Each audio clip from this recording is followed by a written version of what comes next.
गोविंद गोविंद राधे गोविंद राधे गोपाल राधे गोविंद राधे श्री राधे राधे गोविंद गोविंद राधे श्री राधे राधे गोविंद श्री राधे राधे गोविंद गोविंद राधे श्री राधे राधे गोविंद।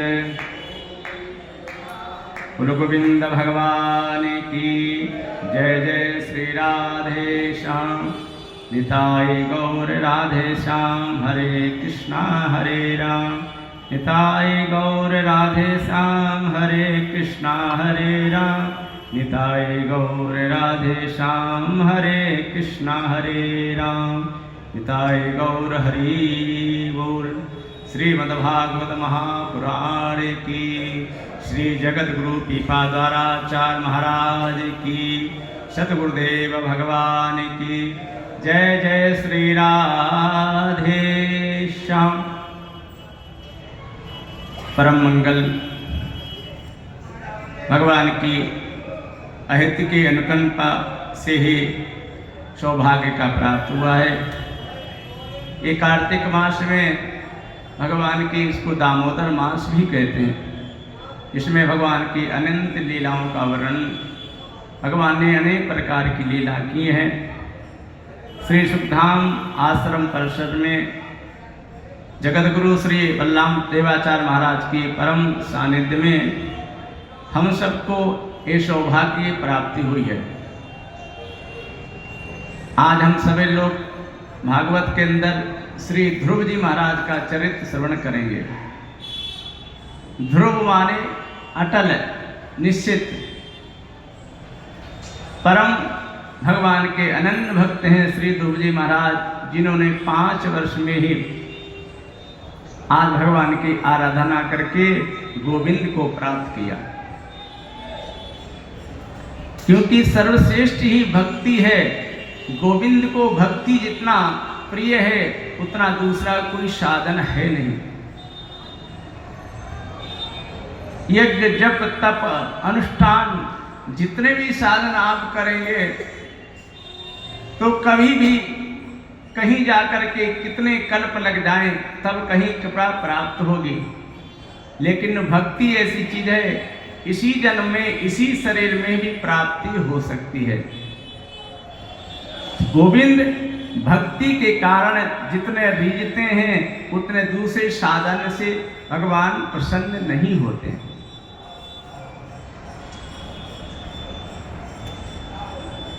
अनेक भक्तों ने गोविंद को अपने बस में करके रखा है। श्री कबीरदास जी जंगल में बैठ करके राम राम रटते थे तो हमारे प्रभु भी जाकर के बगल में पीछे बैठ के कबीर कबीर जप रहे हैं। कबीर जी सोच रहे हैं ये मेरा नाम कौन जप करा, हम तो राम राम जप कर रहे हैं और मेरा नाम कौन जप करा, आवाज आ रही। कबीर जी ने ध्यान से सुना, ये तो मेरा ही नाम कोई जप कर रहा है। जाकर देखें बगल की कुंज में बैठे प्रभु कबीर कबीर का जप कर रहे हैं।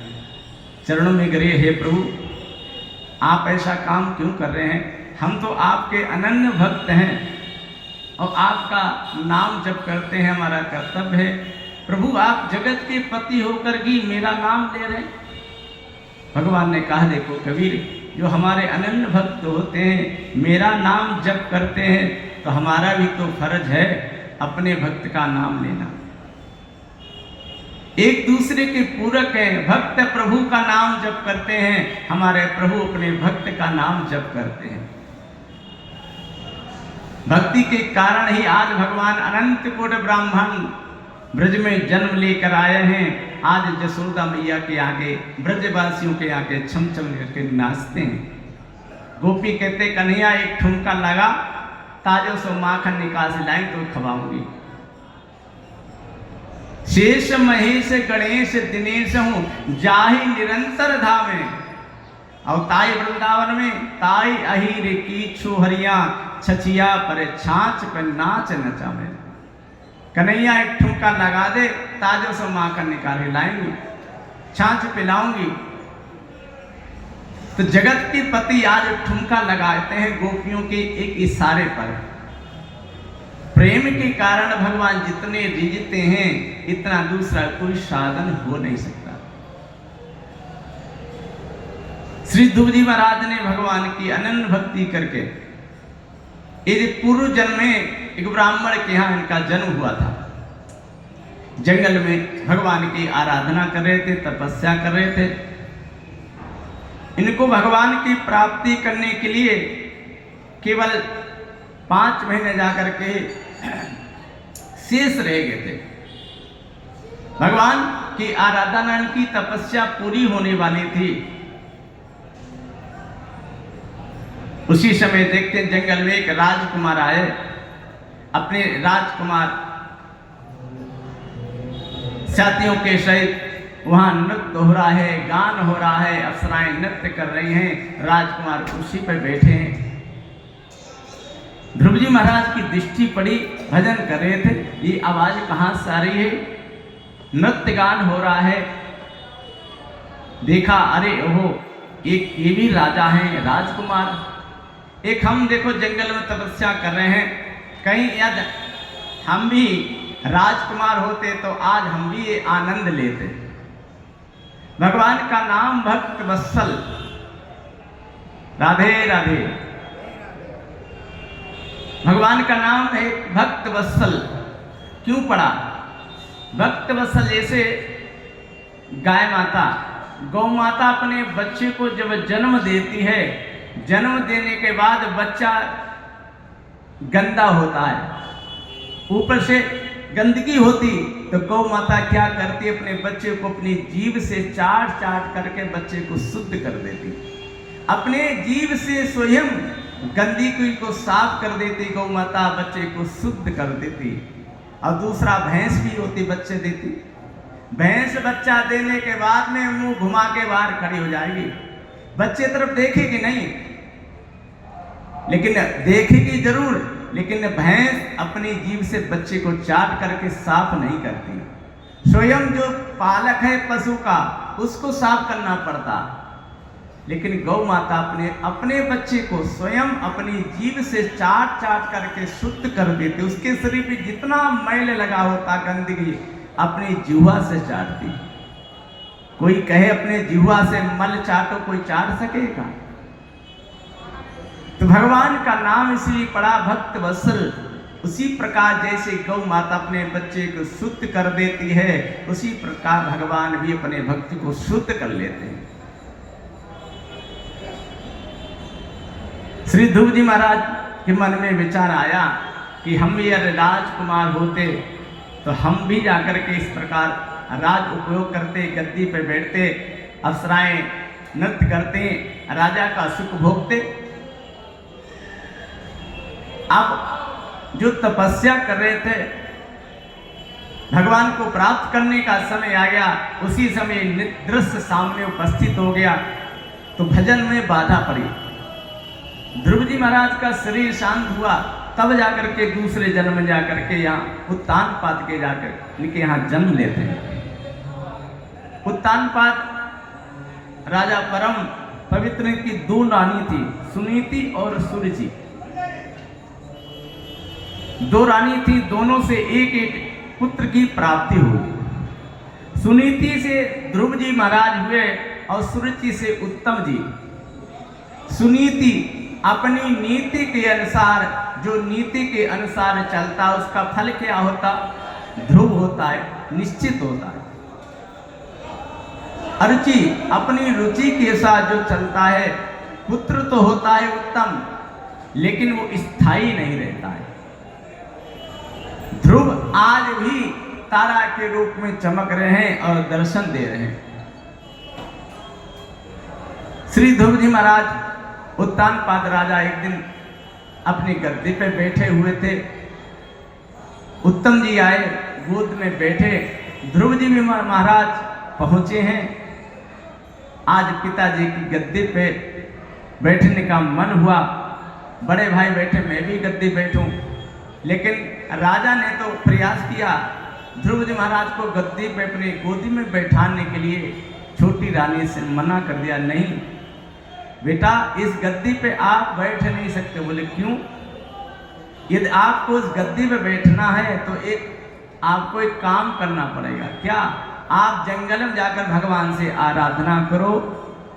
आराधना करो, जब भगवान प्रसन्न हो तो भगवान से वरदान मांगना कि मुझे छोटी रानी के गर्भ से जन्म प्राप्त हो, तब तुम इस गद्दी पे बैठ सकते हो। आज इस प्रकार से छोटी माता ने कहा। ध्रुव जी महाराज कुछ भी नहीं बोले, माता के पास आए, आज उदास होकर बैठ गए। क्या बेटा क्या हुआ? ध्रुव जी महाराज ने पूरी बात को बता दिया। ध्रुव जी ना माता बोली, बेटा ध्रुव आपकी छोटी माता ने जो भी कहा है सत्य कहा है, क्योंकि ये तो गद्दी रद्दी हो सकती है, गोविंद की गद्दी कभी रद्दी हो नहीं सकती। इसलिए बेटा तुमको वास्तविक गोविंद की गद्दी प्राप्त करना है तो उसके लिए तुमको तपस्या करना पड़ेगा। तो माँ कैसे तपस्या होगी? बेटा जंगल में जाना पड़ेगा, जंगल में जाकर के आपको तपस्या करके आना पड़ेगा। तपस्या होगी तब जाकर के गोविंद प्रसन्न हो, बेटा तब तुम गद्दी मांग लेना। आज ध्रुव जी महाराज ने निश्चय कर लिया, माता के चरण में प्रणाम किया और जंगल की ओर चल देते हैं। संकल्प जब तक दृढ़ नहीं, निश्चित नहीं होगा, फल की प्राप्ति नहीं होगी। आपने कोई संकल्प किया मुझे काम करना है तो उसके लिए आपको चलना पड़ेगा, करना पड़ेगा। ध्रुव जी महाराज आज 5 वर्ष की अवस्था है, आज जंगल की ओर चले जा रहे हैं, तपस्या करने के लिए जा रहे हैं। नारद जी के हृदय में दया आ गई। नारद जी महाराज जी सामने से आए, सामने ज्यों प्रकट हुए, ध्रुव जी महाराज ने देखा, चरण में प्रणाम किया। गुरुदेव आप कृपा कीजिए, आशीर्वाद दीजिए। श्री नारद जी ने कहा, बेटा ध्रुव कहाँ जा रहे हो? बोले जंगल में तपस्या करने है। ध्रुव जी ने इस प्रकार जब कहा, नारद जी ने कहा, बेटा अभी तुम छोटे हो, जंगल में जीव जंतु रहते हैं, इंसेक्ट पशु पक्षी रहते हैं, आपको कोई खा जाएंगे। चलो आपको राज्य चाहिए ना, मेरे साथ चलो, आपसे आपके पिता से कह करके आपको आजा राज्य प्रदान करा दूंगा, मेरे साथ चलो, हम चल लें जरूर। ध्रुव जी ने कहा, गुरुदेव पिता की गद्दी तो रद्दी हो, मुझे तो गोविंद की गद्दी प्राप्त करना है। निश्चय कर लिया, विचार किया, अभी मैंने तपस्या नहीं की, तपस्या की ओर जा रहा हूं तो मुझे आजा राज्य प्राप्त होने लगा। यदि कहीं मैंने पूरी तपस्या कर ली तो मुझे क्या से क्या नहीं मिल सकता, सब कुछ मिल जाएगा। इसलिए प्रलोभन को श्री ध्रुव जी महाराज ने त्याग दिया। सच्चे जब गुरुदेव मिलते हैं, चेले को पहचान करते हैं। आज ध्रुव जी महाराज की पूरी रूप से परीक्षा कर ली। नारद जी ने पूरा समझा दिया, बेटा जंगल में न जाओ, वहां जाकर के जीव जंतु सब कुछ कहा, लेकिन ध्रुव जी महाराज निश्चित हैं। ले नहीं गुरुदेव, आपको आशीर्वाद दीजिए और मंत्र प्रदान कीजिए जिसके द्वारा मैं जंगल में जाकर के आराधना कर सकूं। श्री नारद जी महाराज ने देख लिया ध्रुव अब लौटने वाले नहीं हैं, निश्चित हो गया है, तो आकर के आज कान में मंत्र सुना दिया। देखिए दीक्षा, जो कान में मंत्र सुनाया जाता है वो गुरु मंत्र होता है। हमको कहीं से कोई शिक्षा मिले वो तो शिक्षा हो जाएगी, लेकिन जो गुरुदेव कान में जो मंत्र सुनाते हैं वो गोपनीय रखा जाता है, उसका सबको नहीं बताना चाहिए। आज श्री नारद जी महाराज ने पूरी परीक्षा कर लिया, देख लिया वास्तविक चेला होनहार है, तब जाकर के कान में मंत्र सुनाया। चेला का भी कर्तव्य है पहले गुरु बनाया है, बनाना चाहते तो पहले परख लेना चाहिए इनके अंदर साधन है, तपस्या है कि नहीं, साधुता है कि नहीं। तो ये केवल ऊपरी दिखाव से ही जाकर के गुरु नहीं बनाना चाहिए, क्योंकि जीवन में गुरु तो एक बार ही धारण किया जाता है। अब कोई कहे कि हमारे गुरुदेव चले गए, तो क्या दूसरा गुरुदेव बनाना चाहिए? अरे किसी के पिताजी चले जाते तो क्या दूसरा कोई पिता बना सकता है? गुरुदेव पांचभौतिक शरीर से चले जाते हैं, लेकिन गुरुदेव ने जो आपको मंत्र प्रदान किया वही गुरु रूप में तुम्हारे हृदय में विराजमान होते हैं। गुरु वही जो विपिन बसावे और इन करनी बने गुरु न कहावे। गुरु जो ही अपने स्वरूप को दे, अपने परपाटी को दे, देख ले वास्तविक ये चेला है, भजन करने वाला। परीक्षा करके गुरु अंतर रूप से देख लेते हैं, वास्तविक इसका रास्ता बंद है, इसका मुझे रास्ता खोलना। आज श्री नारद जी महाराज ने ध्रुव जी महाराज के कान में द्वादशाक्षर मंत्र सुना दिया। बेटा, सप्तरात प्रपठन पुमान पश्यत खेचरा। इस प्रकार जो इस मंत्र का निरंतर जाप करता है, 7वें दिन में जाकर भगवत प्राप्ति हो सकती है। बेटा, एक गोपनीय मंत्र है, इसका जाकर आप अनुष्ठान जप करना है। आज कान में मंत्र को श्रवण करके ध्रुव जी महाराज ने गुरुदेव के चरणों में प्रणाम किया। नारद जी ने प्रणाम करके प्रस्थान किए। आज ध्रुव जी महाराज पहुंच गए मथुरा में ढूप टीला पर। यमुना जी के किनारे पे आज है विराजमान है। यमुना मैया में स्नान किया और स्नान करके आसन लगाकर श्री ध्रुव जी महाराज विराजमान हो गए। गुरुदेव ने जो मंत्र बताया हुआ था, उस मंत्र की आराधना उन्होंने प्रारंभ कर दिया। जब प्रारंभ कर दिया तो आज जाकर के श्री ध्रुव जी महाराज मंत्र की आराधना करते हैं। पहले महीने इन्होंने अनुष्ठान किया, तिरांते तिरांते कपित बदराननम। 1 महीने, पहला महीना जब प्रारंभ हुआ, 3 दिन के बाद में उठते हैं। 3 दिन के बाद 3 दिन उठते हैं, इसके बाद पुनः 3 दिन फिर बैठ जाते हैं। इस प्रकार इनका 1 महीना चला। 3 दिन उठने के बाद में केवल फल खा लेते हैं। अब दूसरा महीना प्रारंभ हुआ। दूसरे महीने में जब समाधि से उठते हैं, स्नान करते हैं, 6 दिन के बाद उठते हैं। 3 दिन के बाद डबल हो गया, 6 दिन में 6ठे दिन उठते हैं, जाकर के पत्ते आदि खा लेते हैं। अब दूसरा महीना हुआ, तृतीया चे नमे नमे हनि। तीसरा महीना जब प्रारंभ हुआ तो 9 दिन के बाद में उठते हैं। 9वें दिन उठते हैं, केवल जाकर के जलपान करके पुनः बैठ जाते हैं भजन करने के लिए। अब चौथा महीना जब प्रारंभ हुआ ध्रुव जी महाराज का, चतुर्थामतिमासे द्वादशे हनि।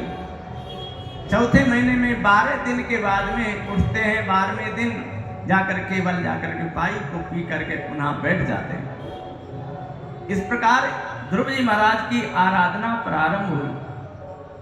पहले महीने 3रे दिन उठते हैं, दूसरे महीने में 6ठे दिन, और तीसरे महीने में 9वें दिन, और चौथे महीने में 12वें दिन उठते हैं। इस प्रकार अब 5वां महीना प्रारंभ हुआ तो ध्रुव जी महाराज ने सब जगह से अपने प्राणवायु को रोक दिया। आज ध्रुव जी महाराज 5वें महीने में सबके प्राणवायु खींची, सब घबराए, भगवान से प्रार्थना की, प्रभु रक्षा करो। भगवान ने कहा, देखो हमारा भक्त हमारी आराधना का तपस्या कर रहा है, मुझे आकर के दर्शन देना। देवताओं, आप चिंता मत कीजिए। आज ध्रुव जी महाराज मधुवन में जहां विराजमान थे, तपस्या कर रहे थे, भगवान वहां समक्ष जाकर के प्रकट हो जाते हैं। अब सामने भगवान जाकर के खड़े हुए हैं। विचार कर रहे हैं, ध्रुव जी को दर्शन देने के लिए आए, लेकिन ध्रुव जी महाराज आज नेत्र बंद कर हृदय में भगवान की झांकी को धारण करके निरंतर जाप चल रहा है। मंत्र को जिसमें स्मरण किया जाता है उसमें भाव है। जो गुरुदेव ने मंत्र आपको प्रदान किया, मन के द्वारा ही इसका यजन करना चाहिए, इसलिए इसका नाम है मंत्र। मंत्र को बोल के नहीं जाप करना चाहिए। जो गुरु मंत्र मिला है जो गोपनीय होता है।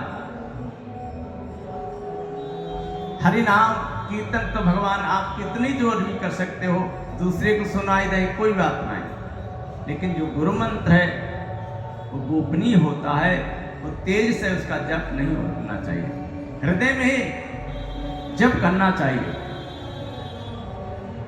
आज ध्रुव जी महाराज विराजमान हैं, भगवान सामने खड़े हुए हैं, दर्शन देने के लिए आए हैं।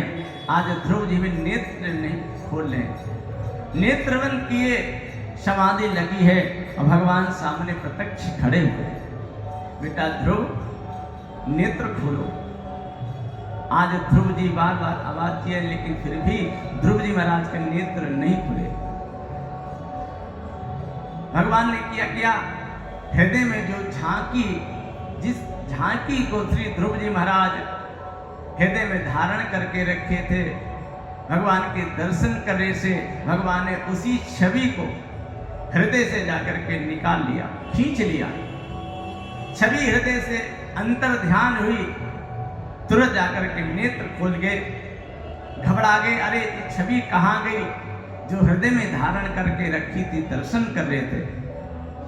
नेत्र खोले तो देखे जिस छवि को हृदय में धारण करके रखा था, ध्यान कर रहा था, वही आज छवि सामने खड़ी है। भगवान सामने विराजमान है। अब विचार किया, हाथ जोड़ बैठे हुए। अब गुरुदेव मिले थे, ये तो पूछा नहीं, जब भगवान प्रकट हो जाए तो क्या करना चाहिए,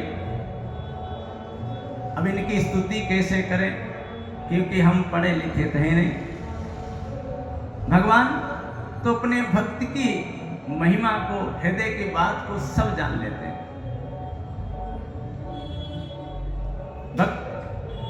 कल्पतरु भगवान है। ध्रुव जी महाराज सोच रहे हैं पढ़ाई लिखाई तो की नहीं, तो भगवान की स्तुति कैसे करना चाहिए, क्या करूं। अब हाथ जोड़ करके श्री ध्रुव जी महाराज खड़े हैं। भगवान तो अंतर्यामी समझ गए, हमारा भक्त बेटा कुछ कहना चाहता, लेकिन आज कहना नहीं, सामर्थ्य नहीं, तो क्या करें। भगवान ने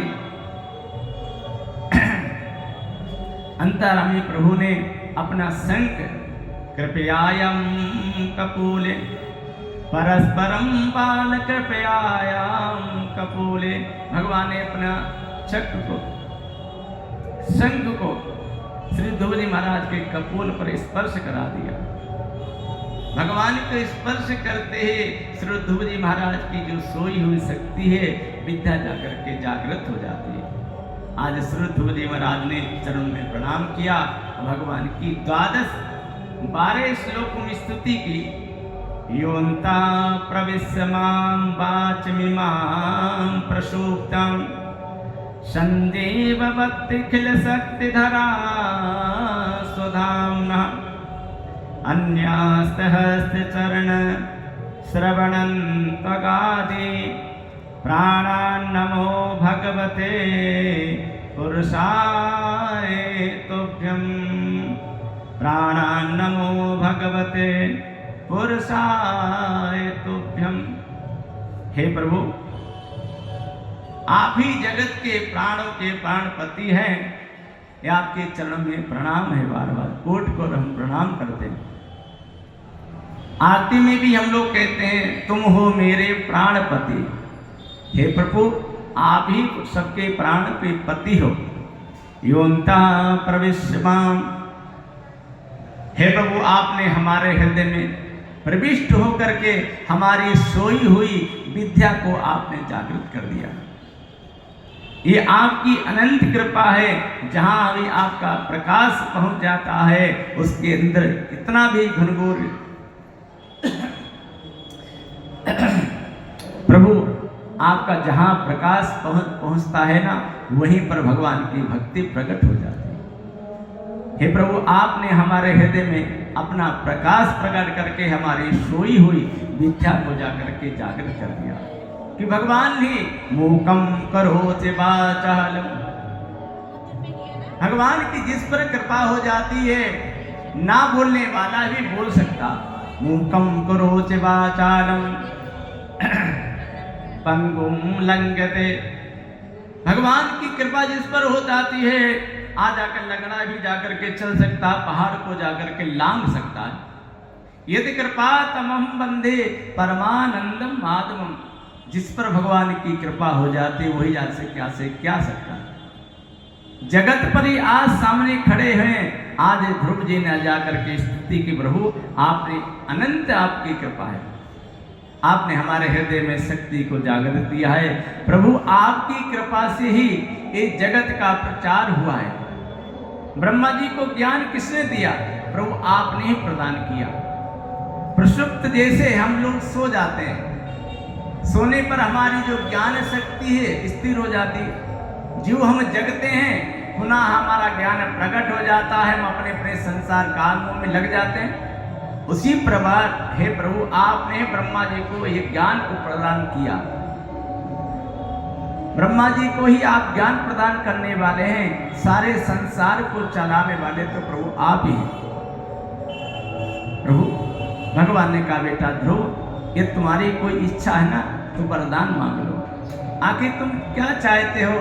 तो ध्रुव जी महाराज ने कहा, प्रभु भक्ति मुहुम प्रवताम तोई में प्रसंगो। भगवान यदि आप देना चाहते हैं तो आपकी मुझे भक्ति प्राप्त हो। एक बार मोहु प्रवताम तोई में प्रसंगो। क्यों? एनांजसम वृषणम भवापे निश्चय भवत गुण कान पातन मित्ता। भगवान की कथा गुणपान वृत्ता, निरंतर भगवान की गुणानुवाद लीला श्रवण करते करते ही जाकर के हृदय में भगवान हृदय शुद्ध सिद्ध हो जाता है।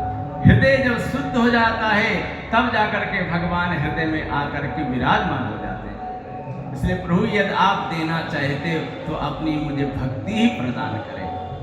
भक्ति से जितने भगवान प्रसन्न होते हैं, उतने किसी ज्यादा प्रसन्न नहीं होते। प्रभु हमारे भाव को जानते हैं। हमारे भगवान कहते, मुझे भाव से कुछ भी भोग लगाओ, उस भाव को मैं स्वीकार करता हूँ। जगन्नाथपुरी में श्री जगन्नाथ महाप्रभु विराजमान है। संत श्री माधवदास बाबा जी महाराज भगवान के साथ अनंत लीला करते हैं। पहले श्री माधवदास महाराज जी गए जगन्नाथपुरी में, जाकर के दर्शन नहीं किया। समुद्र के किनारे पर जाकर बैठ गए। जगन्नाथ प्रभु सोच रहे हैं, हमारा भक्त माधवदास आया है लेकिन मेरे मंदिर में नहीं आया। अब 3 दिन हो गए भूखे बैठे समुद्र के किनारे पर। भगवान ने क्या किया? जगन्नाथ प्रभु ने अपने भोजन का थाल माधवदास बाबा के लिए भेज दिया। अब ये लीला हुई, सवेरा हुआ, भगवान का भोग रखा गया था। सुबह जब कपाट खुले तो देखे भगवान का भोग का थाल गायब है। अब पुजारी विचार करने लगे, भगवान का भोग लगाया, थाल कहाँ गया? ये बात राजा के पास पहुंची। राजा ने जाकर के सिपाहियों से कहा, देखो खोज करो, थाल कहाँ है। सब खोजने लगे। समुद्र के किनारे पे भी पहुंचे तो देखें माधवदास प्रसन्न मुद्रा में बैठे हुए भोजन करके, बगल में उनके थाल रखा हुआ है।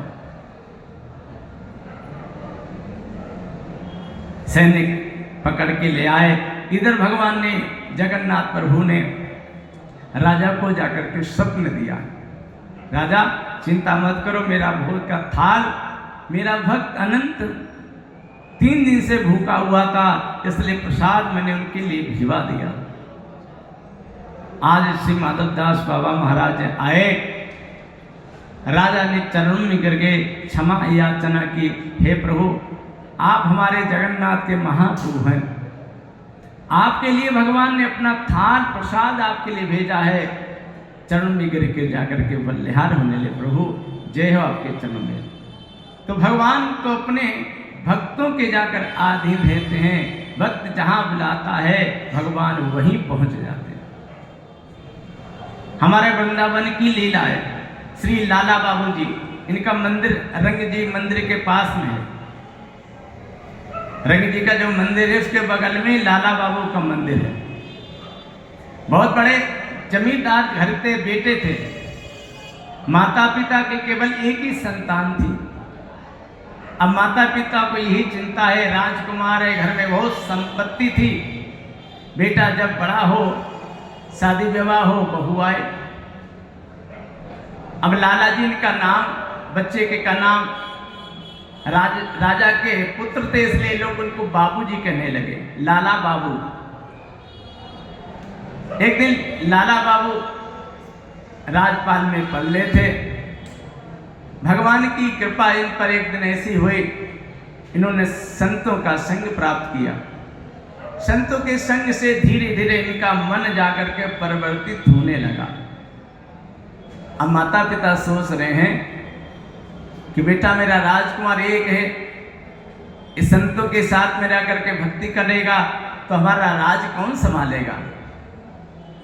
एक दिन कोई गरीब सेवक आए दरवाजे पे और लाला बाबू से कहा, हमारी कन्या का विवाह है, आप कुछ मदद कर दीजिए। लाला बाबू ने सेवक को आदेश दिया, जाओ खजाने में से इनको जाकर के 100 रुपए प्रदान कर दो। अब सेवक पहुंचे खजाने में, राजा से कहा, लाला बाबू ने किसी को बेटी के विवाह के लिए 100 रुपए दान करने के लिए फलाने अमुक आदमी को देने के लिए बोला। राजा ने कहा ठीक है, बेटा है कोई बात नहीं, दे दो, लेकिन बेटे से कह देना यदि आपको इतना ही दान करने की इच्छा है तो पहला कुछ कमाओ और कमा करके फिर आप दान करो। सेवक गया, जाकर के राशि को प्रदान किया और जाकर के निवेदन किया, सरकार राजा का आदेश है, यदि आपको दान पुण्य ही करना, सेवा करना है तो पहले स्वयं धन कमाओ फिर जाकर के दान करो। ये बात लाला बाबू को लग गई। पढ़े लिखे हुए थे, अंग्रेजी फारसी सब, अंग्रेजी का जमाना था। कलकत्ते में जाकर के पहुंच गए, जाकर के सुंदर इनको नौकरी प्राप्त हुई अंग्रेजों के यहाँ। धन कमाने लगे, शादी विवाह भी हो गया। कमाते बहुत दिन हो गए। अब पिताजी बार बार बुलाए, बेटा आओ, लेकिन ये नहीं दोबारा लौट के आए। एक दिन इनके पिताजी शरीर शांत हुआ, पत्र पहुंचाने के पास दुखी हुए। अब आज अपने गांव में आए, पिता का संस्कार आदि किया। सबने कहा अब आप यहीं रहिए, क्यों बाहर जाते कमाने के लिए, आपके यहाँ तो राज घराना है, इसको आप संभालिए। आज लाला बाबू आए, अपने जन्मभूमि पे आकर रहने लगे।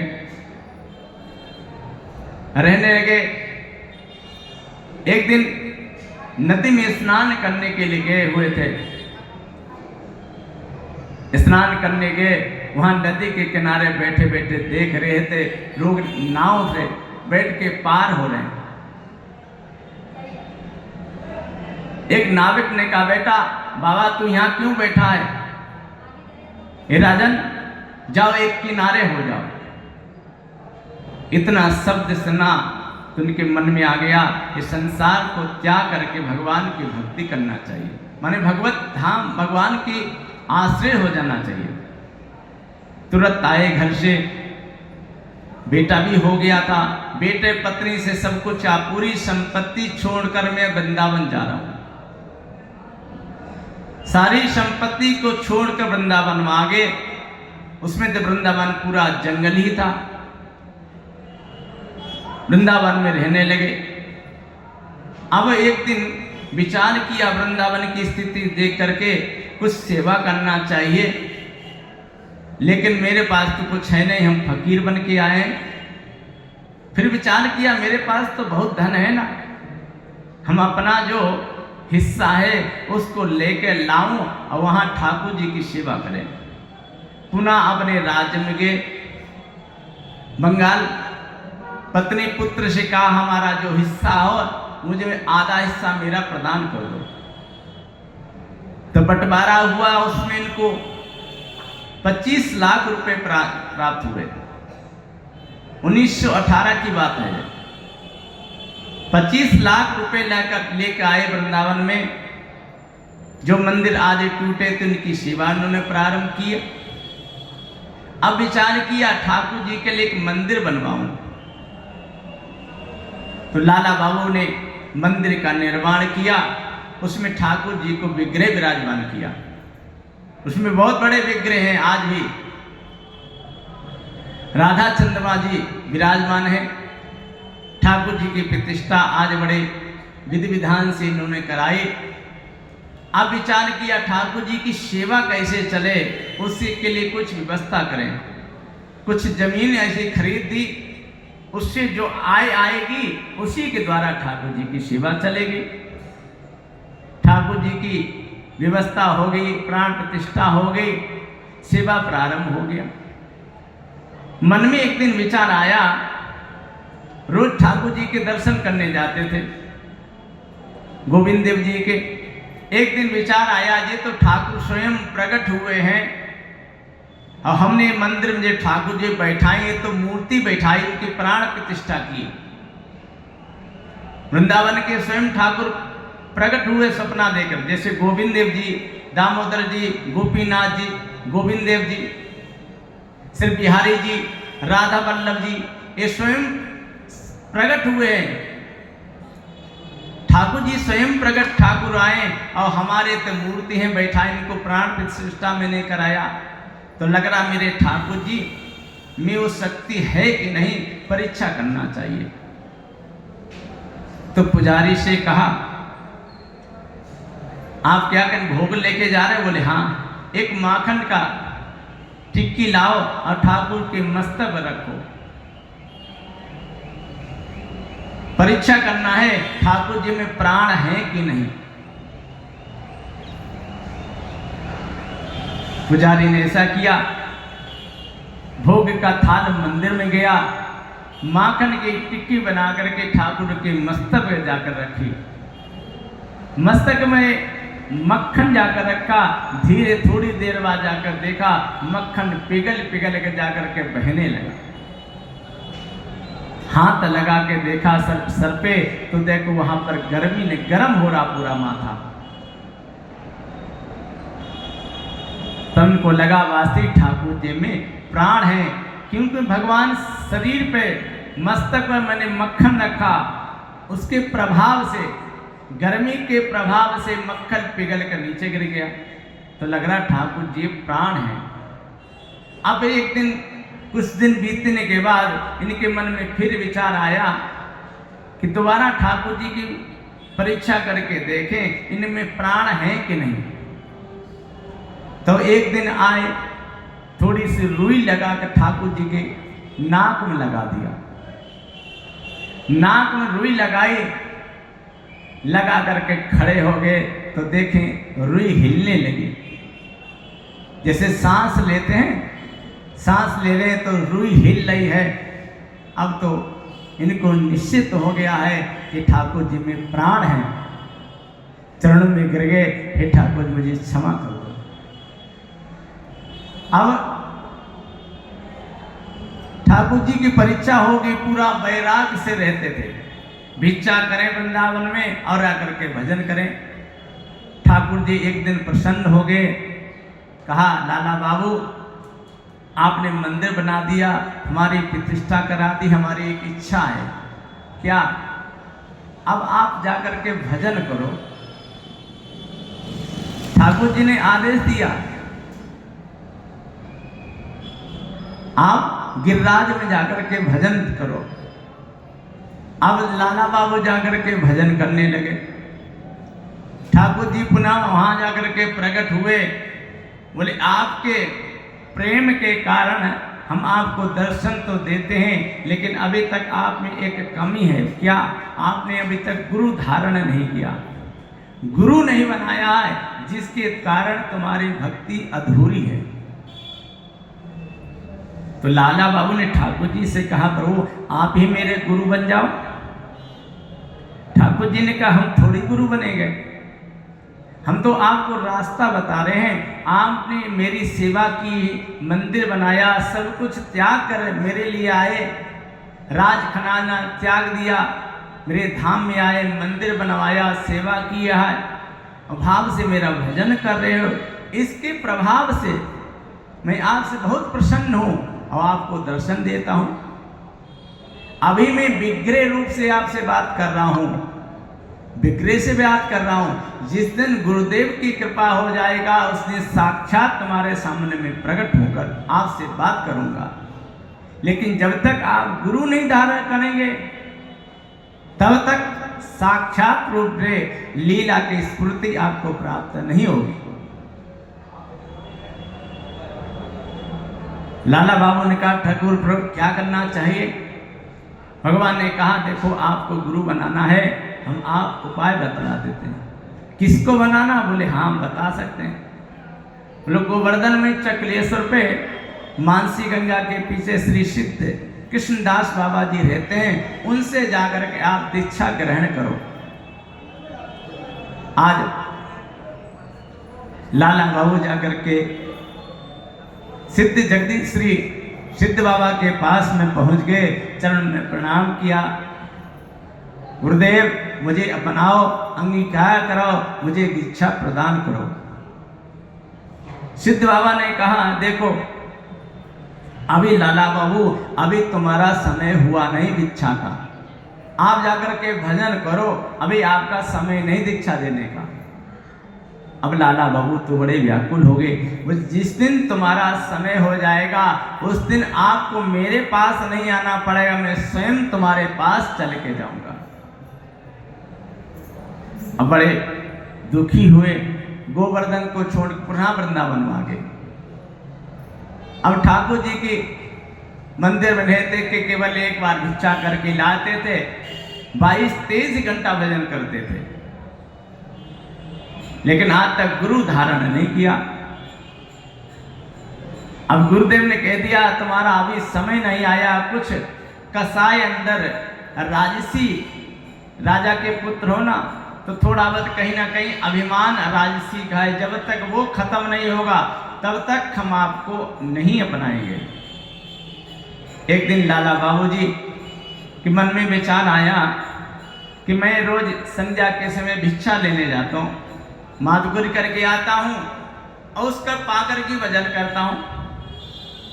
बगल में जो मंदिर बनाया रंग जी का लक्ष्मी नारायण सेठ, इनके साथ कुछ आपसी मतभेद हो के कारण थोड़ा मन में द्वेष था। तो एक दिन विचार किया, हम रोज सब जगह मातुकुरी लेने जाते हैं, कभी इधर नहीं गए मंदिर की किताब, आज कहीं नहीं जाएंगे, सेठ लक्ष्मी चंद के घर ही जाएंगे मातुकुरी करने के लिए। आज लाला बाबू जाकर के रंग जी मंदिर में पहुंच गए। लक्ष्मी नारायण सेठ तो नित्य संतों को पंगत कराते थे, गरीबों को अन्न दान करते थे। लंबी लाइन लगी थी, उसी में जाकर के लाला बाबू पीछे जाकर लग गए। अब सेवकों ने जब देखा, भागते हुए आए, सेठ जी बोले हाँ क्या हुआ? बोले लाला बाबू तो लाइन में लगे हुए भिक्षा के लिए। ज्यों लक्ष्मी नारायण सेठ ने सुना, अरे लाला बाबू भिक्षा लेने आए? बोले हाँ, वो तो बड़े राजा हैं, हमसे द्वेष मानते हैं, कभी भी हमारे पास नहीं, आज कैसे भिक्षा लेने आए? तो लक्ष्मी नारायण सेठ ने क्या किया, एक सोने के बड़ा थाल मंगवाया, उसमें जाकर के सामग्री भिक्षा को रखा और 100 सोने की मोहरें रख करके आज लाला बाबू को भिक्षा देने के लिए आए। सामने जीव भिक्षा का पात्र लेके आए। आज लाला बाबू लक्ष्मी नारायण सेठ के चरण में गिर गए। बोले हे प्रभु, मुझे केवल भिक्षा चाहिए, कुछ नहीं, न थाल चाहिए न असपियाँ। आप अपने हाथ से 2 मुट्ठी चावल मुझे भिक्षा रूप में प्रदान कर दो, यही आपसे इच्छा लेके आया हूं।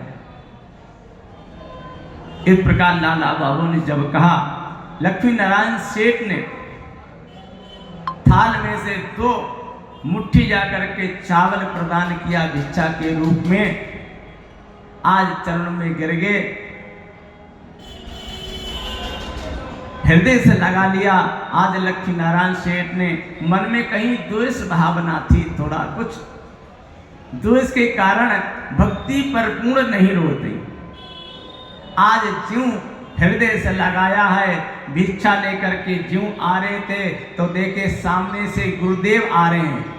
गुरुदेव का आगमन हो रहा है, सिद्ध बाबा सामने से आ रहे हैं। चरण में गिरकर प्रणाम किया। सिद्ध बाबा ने कहा, लाला बाबू आज तुम्हारा समय दीक्षा का हो गया।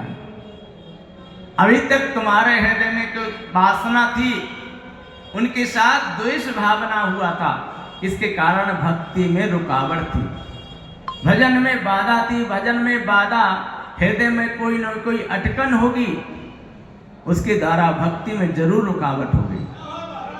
तो आज तुम्हारे अंदर द्वेष भावना था, सब निकल गया है राजा के प्रति। आज सामने से गुरुदेव के दर्शन किए, चरणों में गिरे, प्रणाम किया। सिद्ध बाबा ने कहा, लाला बाबू जाओ जमुना स्नान करके आओ। आज स्नान करके आए लाला बाबू, तब जाकर के तिलक धारण कराया और कान में जाकर के मंत्र सुना दिया। मंत्र को ग्रहण करके लाला बाबू आज धन्य हो गए, कृत हो गए। गुरुदेव आज की आपने अंगीकार किया है, ये आपकी कृपा है। और सब कुछ त्याग करके आज केवल भिक्षा वृत्ति से जब भगवान की भक्ति करते हैं, अंतिम समय आया, ठाकुर जी ने आकर के दर्शन दिया।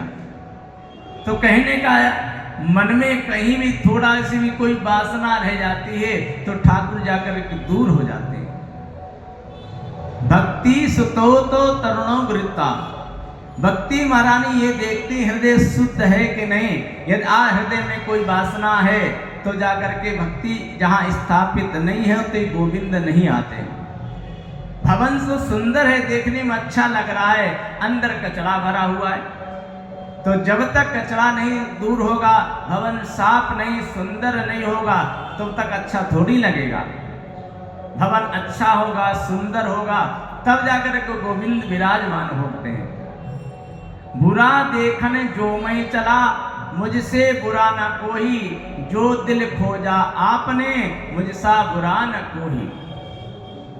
दूसरों की तरफ एक अंगुली उठाते हो तो बाकी अंगुली अपनी तरफ पहले उठती हैं। अरे भैया पहले अपने मन को तो टटोलो। दूसरी की तरफ कमी देखने से पहले कभी आपने अपनी कमी को विचार किया, हमारे अंदर क्या कमी है। दूसरे के अंदर कमी तो दिखाई पड़ जाती, लेकिन अपने हृदय में कमी दिखाई नहीं पड़ती है। इसलिए बुरा देखने जो मैं चला, मुझसे बुरा ना कोई, जो दिल खोजा आपने, मुझसे बुरा न कोई। तो अपने अंदर भी बुराइयां कभी झांक कर देखना चाहिए, दूसरे के देखने से पहले। आज जब वासना दूर हुई तो जो गुरुदेव ने मना कर दिया था, स्वयं चलकर गोवर्धन से वृंदावन सिद्ध बाबा आए और आकर के संत को अब अंगीकार किया।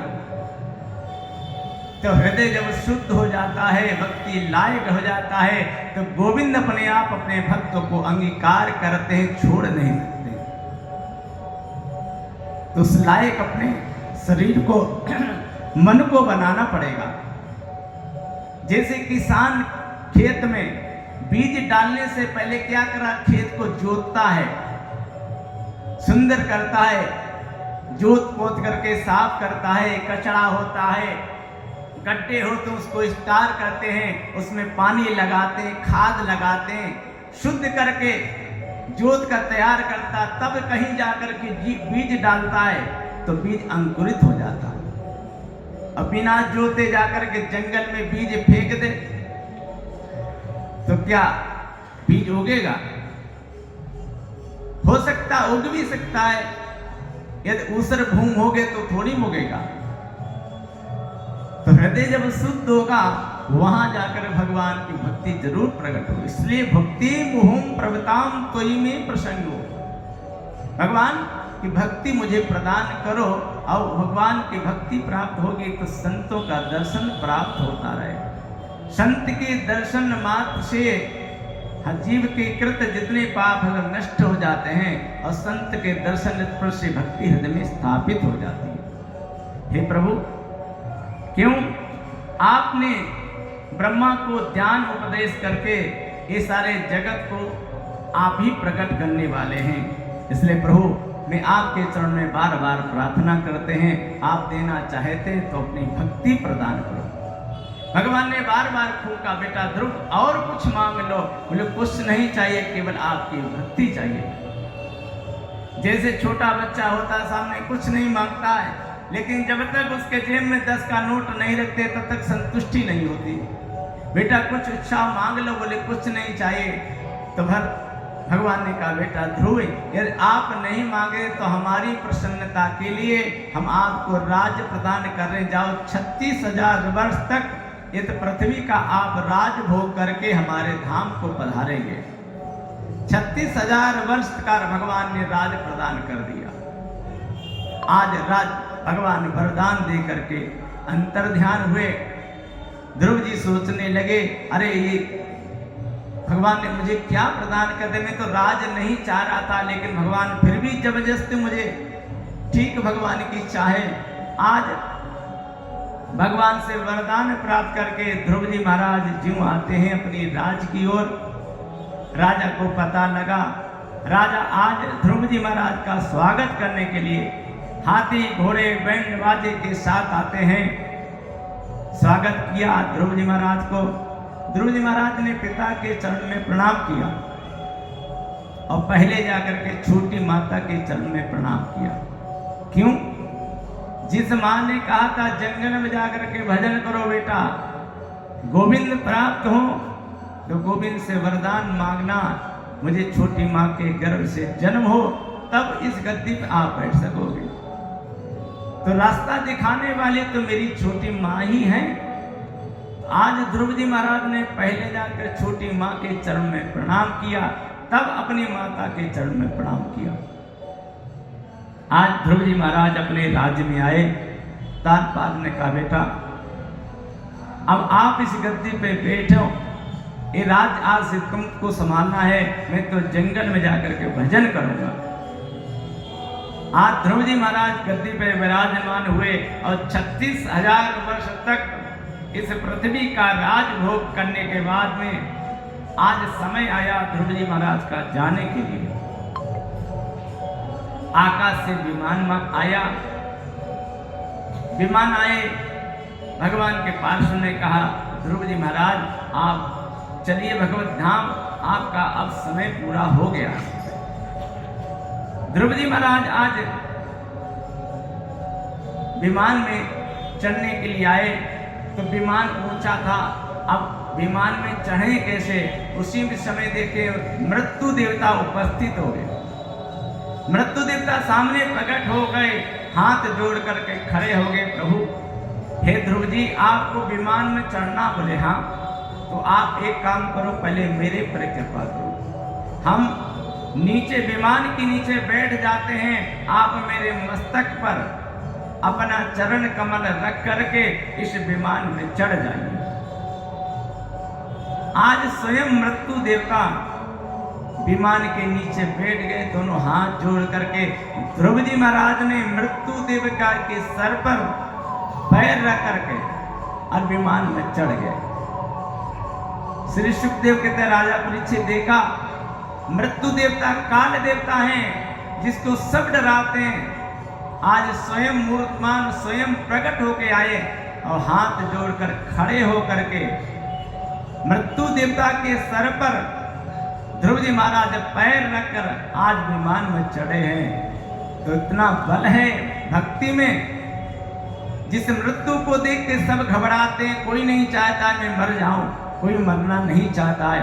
आज वही मृत्यु देवता सामने बैठे हैं, उनके मस्तक पर पैर रख करके ध्रुव जी महाराज विमान बैठ के जा रहे हैं। तो भक्ति की बड़ी परम काष्ठा है, जिसको भगवान भी मतलब जाते हैं, भगवान आगे पीछे जाकर घूमते हैं। आज जब विमान उड़ने लगा, ध्रुव जी महाराज ने विचार किया, अरे जल्दी जल्दी में माता को प्रणाम नहीं किया, हम विमान में बैठे चले आए। विचार करने लगे, मन थोड़ा दुखी हुआ, अब क्या करें, माता को प्रणाम नहीं किया, मैं तो भगवत धाम जा रहा हूं। तब तक भगवान के पास सुनने का, ध्रुव क्या बात, आप दुखी क्यों? आप आज भगवान के पास जा रहे हैं, अपने धाम जा रहे हैं, आपको प्रसन्न होकर जाना चाहिए, क्या बात है? ध्रुव जी महाराज ने कहा, क्या बताऊं, मैं जल्दी में अपनी माता को प्रणाम नहीं कर सका, जल्दी जल्दी मैं माता को प्रणाम करके नहीं आया, जिस मैया के कारण मुझे यह आज गद्दी प्राप्त हुई है, भगवत धाम जा रहा हूं और मेरी माता वहीं रह गई, हम प्रणाम करके नहीं आए। भगवान के पार्षदों का, ध्रुव बेटा, आप जैसे जिस माते बेटा होंगे उसकी माता कभी पीछे रह सकती है क्या? थोड़ा आगे देखो ना, जो आगे विमान जा रहा है उसमें कौन बैठा हुआ है? ध्रुव जी ने देखा आगे आगे विमान जा रहा है, उसमें ध्रुव जी की माता बैठी हुई, पीछे से ध्रुव जी जा रहे हैं। वहीं से प्रणाम किया ध्रुव जी ने, जय हो, क्योंकि जिसके भक्त पुत्र होगा उसकी माता कभी पीछे थोड़ी सकते, माता तो आगे जाएगी। कुलम पवित्रम जननी कृतार्था वसुंधरा चा बसती च धन्या। वही कुल पवित्र हो जाता है, वही माता धन्य हो जाती है, जो माता के भक्त के हृदय में अपने घर में भक्त पुत्र धारण करती है। कुलम पवित्रम जननी कृतार्था वसुंधरा चा बसती च धन्या।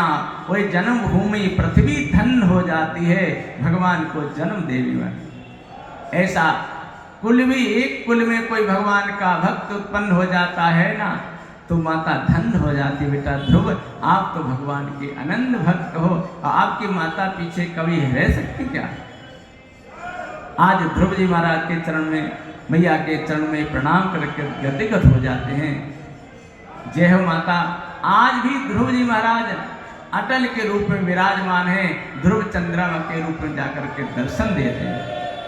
तो सुनीति अपनी जो नीति के अनुसार, शास्त्र के अनुसार चलता है, उसमें चलने में थोड़ा समय तो लगता है। जैसे दो रास्ते हैं, एक रास्ता 100 कोस का है, दूसरा भी 100 कोस का है। अब जो पहला रास्ता है नीति का, उस पे चलने में थोड़ा थोड़ा कांटे लगते हैं। धीरे धीरे जब कांटे लगेंगे, आगे आगे जैसे पहुंचेंगे, अंतिम रास्ते में गोविंद आपको खड़े मिलेंगे आपका स्वागत करने के लिए। अपना जो मन का रास्ता है, अपनी रुचि के अनुसार जो चलता, अरे शास्त्र कहते ऐसे नहीं, सुबह ब्रह्म मुहूर्त में जगना चाहिए। अब ठंडी का समय है, सुबह सुबह तो बढ़िया नींद आती है, अब रजाई कौन छोड़े, अरे थोड़ा और सो लेते, कोई बात नहीं, बाद में देख लेंगे। तो नीति कहते नहीं, ब्रह्म मुहूर्त में जगना चाहिए, सुबह उठकर भगवान की आराधना करना चाहिए। ब्रह्म मुहूर्त में संध्या के समय जो सोता है उसकी आयु क्षीण हो जाती है। लक्ष्मी उस पर कभी कृपा नहीं करती। लक्ष्मी जिस पर कृपा करती हैं, जो ब्रह्म मुहूर्त में उठता है, संध्या के समय ब्रह्म मुहूर्त में जो आराधना करते हैं, भगवान की आराधना भजन पूजन करते हैं, लक्ष्मी उन पर जाकर के प्रसन्न होती हैं और कृपा प्रदान करती हैं। तो नीति से कहता है कि सुबह ब्रह्म मुहूर्त में जा करके स्नान करके भगवान की आराधना भजन पूजन करना चाहिए। अपनी रुचि के अनुसार लगा ले, कोई बात नहीं, थोड़ा बाद में नहा करके फिर भगवान की आराधना कर लेंगे। राधे राधे। देखो, आप यदि सब्जी लेने जाना मंडी में, तो आपको बढ़िया से सब्जी चाहिए तो कब जाना पड़ेगा? सुबह सुबह पहले जाना पड़ेगा। जिस समय मंडी लगती है उस समय आप जाएंगे तो सब्जी फ्रेश एकदम मिलेगी। बढ़िया बढ़िया सब्जी आप लाएंगे और आप बाद में जाएंगे 12 बजे या 10 बजे, तो छठी छटाई जो सड़ी सड़ाई रह जाती तो वही सब्जी मिलेगी।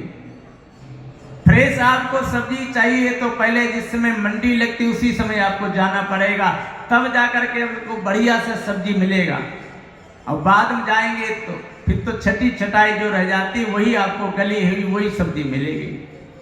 उसी प्रकार ब्रह्म मुहूर्त में जो आराधना किया जाता है, भगवान की आराधना करते स्नान करते बैठते हैं, उसमें मन भी फ्रेश रहता है, उसमें सहज में मन गोविंद के चरण में लग जाता है। और सूर्य उदय ज्यों होता है, प्रकाश होता है, संसार फैल जाता है। संसार की माया जो जागृत सोई होती, सब माया जागृत हो जाती। सूर्य के प्रकाश निकलते ही सारा संसार जागृत हो जाता है, संसार की जितनी माया प्रकाश सब फैल जाता है। अब मन ये लगता है अरे लेट हो गए, यहाँ भी जाना, ये भी करना, बाजार भी जाना, ये भी करना, और बैठे हुए भजन कर रहे हैं तो क्या मन लगेगा? कर जरूर ले, लेकिन मन थोड़ी लग रहा, मन तो वही लगा जल्दी जल्दी फटाफट पूजा कर लें, जल्दी जाना है यार। इसलिए भगवान की आराधना नीति कहते हैं, ब्रह्म मुहूर्त जागना चाहिए, जाकर के भगवान की आराधना करो। सुनीति के साथ जो शास्त्र की आज्ञा के अनुसार जो चलता है, उसमें चलने थोड़ा कष्ट तो जरूर होता है। चलने के बाद कष्ट, जैसे आपने घर में कोई पौधा लगाया तो पहले उसको खाद देना पड़ेगा, बार बार पानी देना पड़ेगा, तब कहीं जाकर के पौधा बड़ा होगा, तब जाकर आपको फल की प्राप्ति होगी। आप सोचे आज ही मैंने पेड़ लगाया, आज फल मिला है, तो कहीं मिल सकता क्या? वो कोमल होता है, उसकी आपको रक्षा भी करनी पड़ेगी, आंधी से भी, तूफान से, वर्षा से भी, तब कहीं जाकर के बड़ा होगा, तब जाकर के पल्लवित होगा, तब फल की प्राप्त होगी। इस प्रकार जो नीति से चलता है, वो ध्रुव जी महाराज जैसे आज भी चमक रहे हैं, उसी प्रकार जाकर के चमकता रहता है। और दूसरा जो रास्ता है सरल का है, उसमें कोमल कोमल जाकर के फूल बिछे हुए डल्लभ का रास्ता है, उसमें चलने बहुत सुख मिलता है, लेकिन अंत में जाकर के कांटे मिलते हैं, पहाड़ मिलते हैं। अब कांटे पे कोई चलना चाहता क्या? कांटे पे चलेगा, पैर में कांटे लगेगा, ऊंचा नीचा पहाड़ है, प्यास लगेगी, अलग चिल्लाएंगे हाय मैं मर गया, पैरों में कांटे चुभ रहे। तो जो नीति अपनी रुचि के अनुसार चलता है, उसका जीवन ऐसा ही बीतता है। आपको सुख तो लगेगा, नींद बढ़िया, खूब आदमी सोया, आराम से सोया, लेकिन आपका मन प्रसन्न नहीं रहेगा। आपने धन भी कमाया, लेकिन उस धन से आपको संतुष्टि, अंदर आपको प्रसन्नता नहीं होगी। मेहनत के द्वारा जो कमाया हुआ धन, आप अंदर से प्रसन्न रहेंगे और बाहर से भी प्रसन्न रहेंगे। इसलिए ध्रुव जी महाराज आज प्रमाण है। ध्रुव जी महाराज ने तपस्या की 5 वर्ष में, आज भगवत धाम गए, आज बड़े बड़े ऋषि महात्मा सब आगे एकत्रित हो गए, विचार किया, आपस में सब कहने लगे भगवान तो पक्षपात करते हैं। बोले क्यों? देखो हम इतने बड़े उम्र हो गए, तपस्या करते हैं, कोई दूधाधारी हो, एक जटाधारी है, फिर भी भगवान मुझे दर्शन देने नहीं आ रहे। मैं निराहार रह कर भजन करता हूँ, को कहता मैं केवल जल पान करके भजन करता हूँ, दूसरा कहता मैं केवल दूध पीकर ही भजन करता हूँ, फिर भी भगवान मुझे दर्शन नहीं देने आए। और ध्रुव जी को 5 महीने में दर्शन दे दिया। चलो भगवान के पास ये बात पूछेंगे भगवान से चलके। तो सारे ऋषि महात्मा भगवान के पास जाने लगे। तो जा रहे थे, रास्ते में एक सरोवर, एक नदी पड़ी। अब नदी को पार करने के लिए नाव की जरूरत। देखे नाव तो खड़ी है, कोई नाविक नहीं। भगवान एक नाविक का रूप बनाकर वहां उपस्थित हो गए। कहा भैया कहाँ जाना संत भगवान? बोले नाव, नदी को पार करना है। बोले आ जाओ बैठो। सारे संत महात्मा उस नदी में बैठ गए। भगवान उस नाव को चलाने लगे। चलाते चलाते जब नाव उस भंवर नदी के बीचा बीच में पहुंची तो किसी संत के सामने दृष्टि पड़ी। बोले बहुत बड़ा ऊंचा कोई पहाड़ है। तो एक दूसरे से कहने, एक बहुत बड़ा लंबा पहाड़ कहां से आ गया, यहां तो कोई पहाड़ नहीं था। तो बड़े आश्चर्य सब संतों ने जो भगवान के नाव चला रहे उनसे पूछा, भैया ये नाविक ये पहाड़ कहाँ का है, इसका क्या नाम है? ये तो पहाड़ मैंने कभी नहीं देखा था, पहली बार देख रहा हूं। उस नाविक भगवान ने कहा, अरे संत भगवान ये पहाड़ नहीं, बोले हड्डियों का पहाड़ है। बोले हड्डी? बोले हाँ। ये किसकी हड्डी है? इतनी हड्डियों का पहाड़ बन गया? बोले हाँ। तो ये कौन है हड्डी का पहाड़? भगवान ने कहा, हे संत भगवान आपने ध्रुव जी महाराज का नाम सुना? बोले हाँ। अरे उन्होंने तो भगवान को 5 महीने में ही भगवान को प्राप्त कर लिया। भगवान ने उनको 5 महीने ही दर्शन दे दिया, इसीलिए तो हम जा रहे हैं भगवान से पूछने के लिए, आखिर हम में क्या कमी रह गई, हमको दर्शन क्यों नहीं दे रहे? भगवान ने कहा, ध्रुव जी महाराज ने इतनी बार जन्म ले करके तपस्या कर करके इनका शरीर की हड्डी ध्रुव जी महाराज है, हड्डियों का पूरा पहाड़ बन गया ध्रुव जी महाराज का। इतनी बार जी अनेक बार जन्म, जब जब जन्म लिया इन्होंने तपस्या किया, तपस्या करने के बाद शरीर शांत हुआ, पुनः दूसरा जन्म हुआ। इसलिए अनेक बार, हजारों बार ध्रुव जी महाराज जन्म लेके आए और भगवान की भक्ति करके अब केवल 5 महीना शेष रह गया था भगवान के दर्शन के लिए। ध्रुव जी महाराज का शरीर वहीं पर शांत हो गया, तब जाकर के पुनः ध्रुव के रूप में उनको जन्म प्राप्त हुआ। तब इसलिए भगवान ने 5 महीने में ध्रुव जी को महाराज को दर्शन दे दिया। संत लोगों के मन में, संतों ने जीव सोचा, अरे ये तो बात सही है, भगवान कभी किसी के साथ पक्षपात नहीं करते हैं। ध्रुव जी महाराज इतने बार शरीर धारण करके, इतने दिन से तपस्या करके इनका ही हड्डियों का पहाड़ बन गया, तो भगवान हम लोगों को तो अभी थोड़ी दिन हुए तपस्या करके। बोले नहीं, नाव को वापस करो। भगवान ना संत ने जीव कहा तो देखा ना नदी ना जाकर भगवान, वहां नाविक कोई नहीं। तो भक्ति के अंदर भावना आती, भगवान हमारे साथ पक्षपात करते हैं तो भगवान जाकर के दिखा जाते हैं, भैया जो जैसा कर्म करता है उसके अनुसार उसको ही फल की प्राप्ति होती। भगवान कभी किसी के साथ पक्षपात करते हैं नहीं, न करने वाले हैं। जैसा जो जीव करता है उसके अनुसार ही उसके फल की प्राप्ति होगी। भक्त मालूम कथा तीसरी, भक्त धना जी। धना जी संतों की सेवा करते थे। इनका नियम था, संत घर में आए भोजन कराते थे। इनके पिताजी किसान थे, कुछ कमाई थी नहीं, खेत क्यारी था, उसे खेत से जो प्राप्त होता था उसी से साल भर का खर्च चलता था। एक दिन पिताजी ने डांट लगा दिए, अरे धना हम कोई सेठ साहूकार थोड़ी रोज भंडारा कर सके, खबरदार कल कोई बाबा जी घर में नहीं लाना। अब इनका तो नियम था 2-4 संतों को जब तक भोजन प्रसाद नहीं ग्रहण करा दें तब तक इनका नियम पूर्ण नहीं होता था। अब धना जी विचार करने लगे, अब मैं क्या करूं, मेरा नियम टूट जाएगा क्या। आज चुप कुछ नहीं बोले।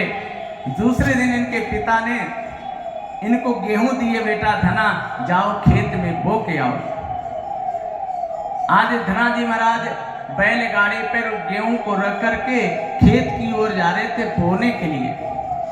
रास्ते में जाकर के संतों की मंडली मिल गई। संत सामने से जा रहे थे, धना जी नीचे उतरे, बैलगाड़ी के चरण में प्रणाम किया। संत भगवान आप कहाँ जा रहे हैं? संतों ने कहा हम तीर्थ यात्रा करते हैं, घूम रहे हैं, अब भोजन का समय हो गया, मैंने सोचा इस गांव में कोई धना भगत है उसके घर हम लोग जा रहे हैं।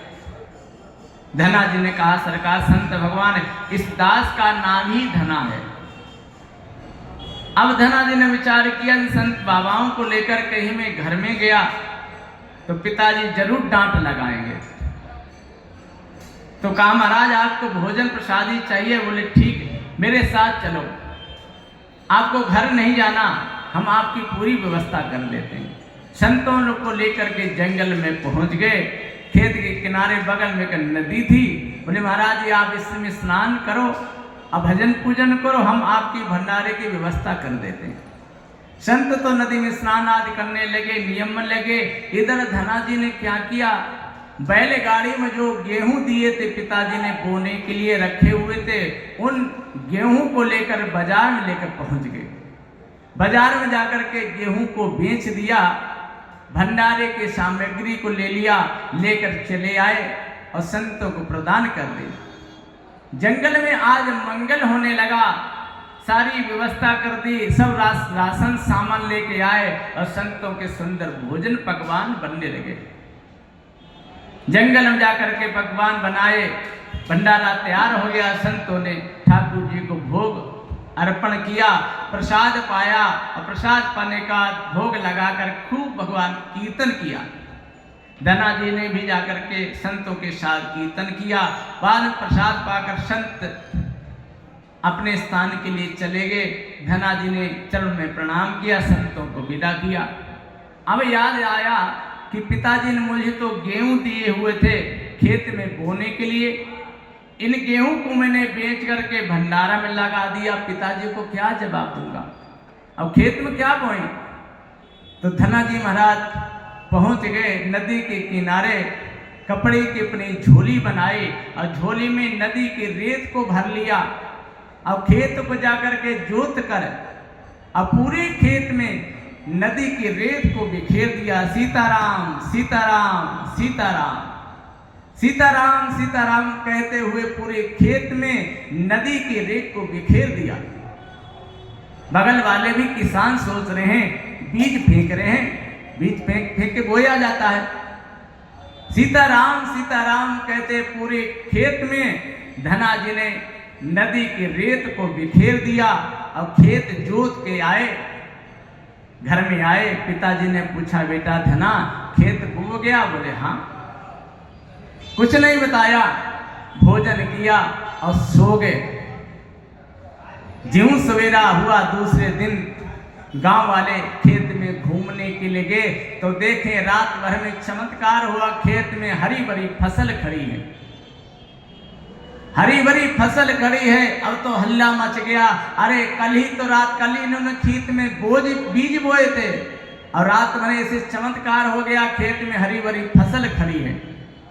अब तो पूरे गांव में हल्ला हो गया। धनाजी के पिता को लगा पता, ये भी जाकर के देखें खेत में हरी भरी फसल खड़ी।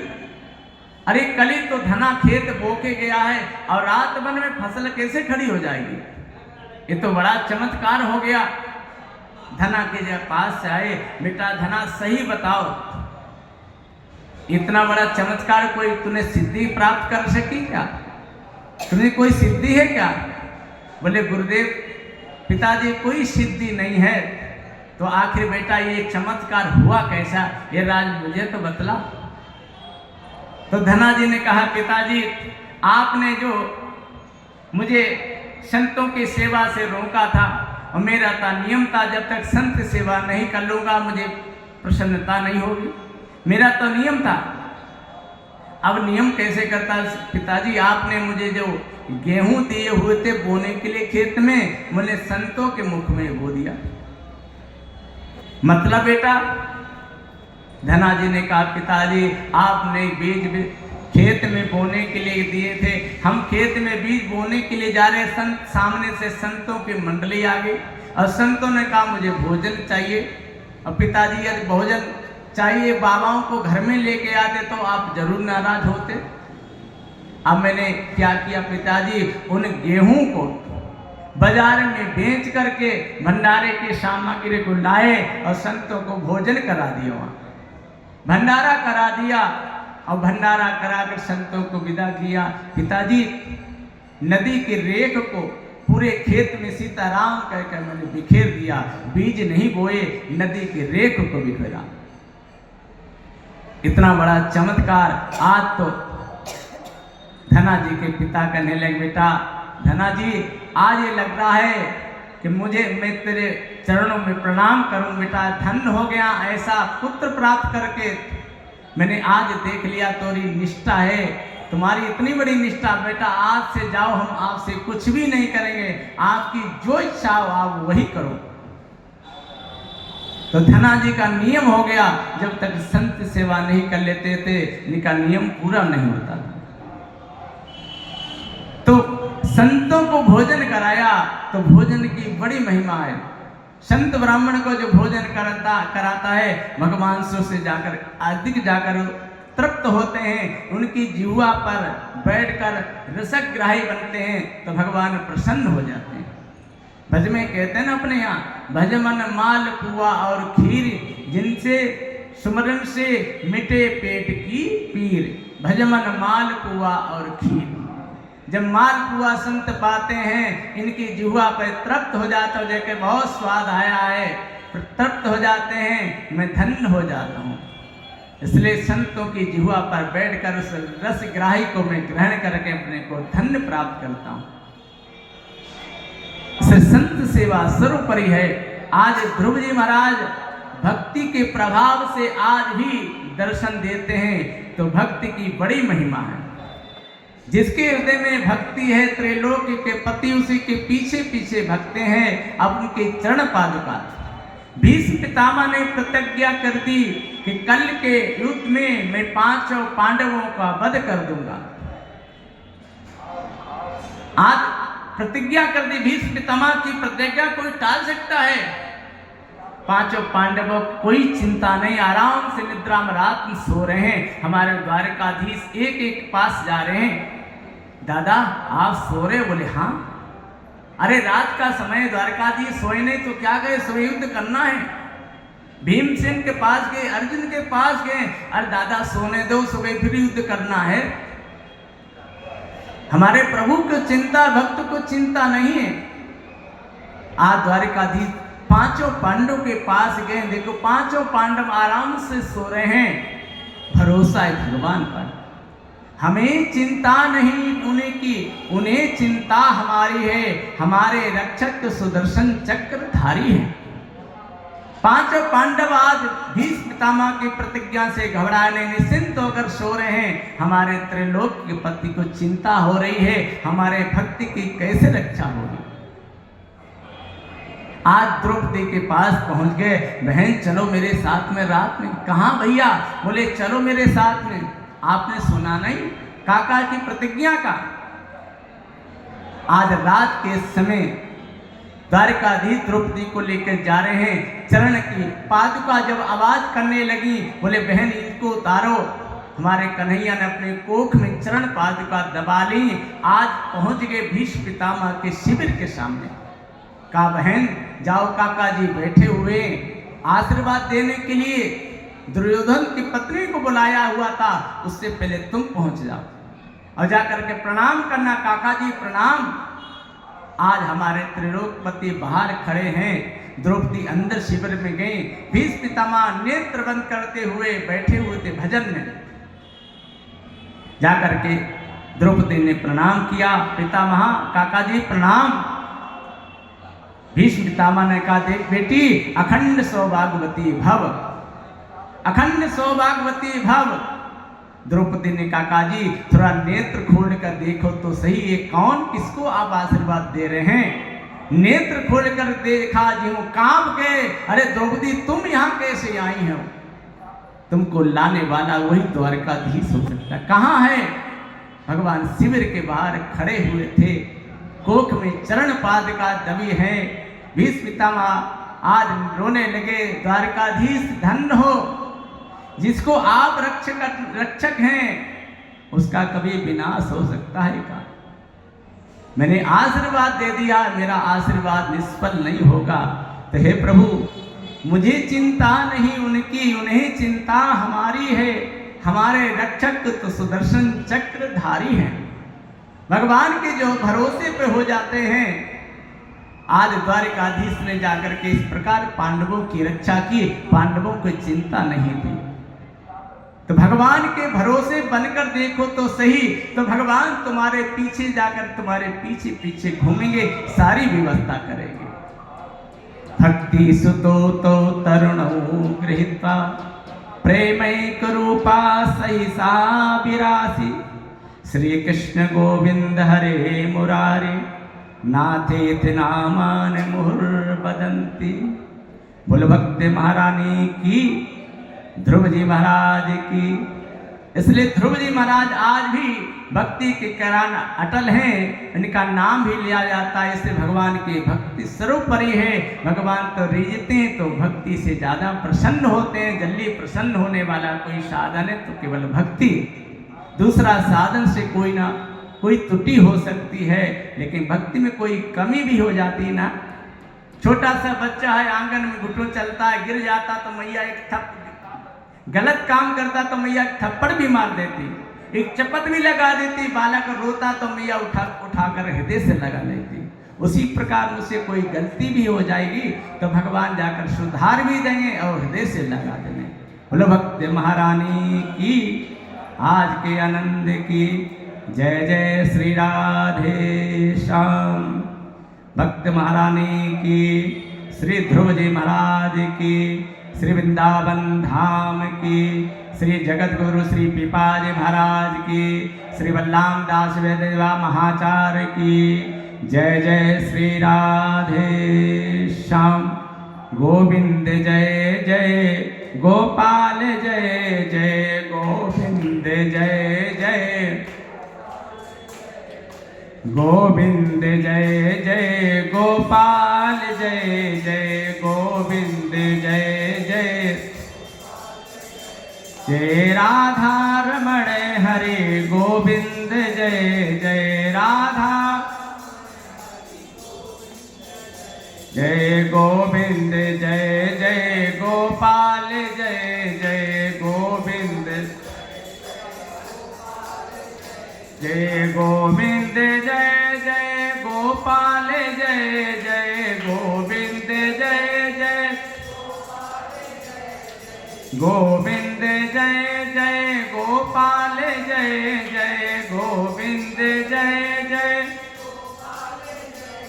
हे राधा रमण हरि गोविंद, जय जय राधा, जय गोविंद जय जय बोलो गोपाल, जय जय गोविंद जय जय बोलो। राधा रमण हरि गोविंद, जय जय राधा रमण, जय राधा रमण हरि गोविंद, जय जय राधा। जय हरि बोल हरि बोल, हरि हरि हरि बोल, हरि बोल बोल, हरि बोल हरि बोल, हरि हरि हरि बोल, हरि बोल बोल, हरि बोल हरि बोल, हरि हरि हरि बोल।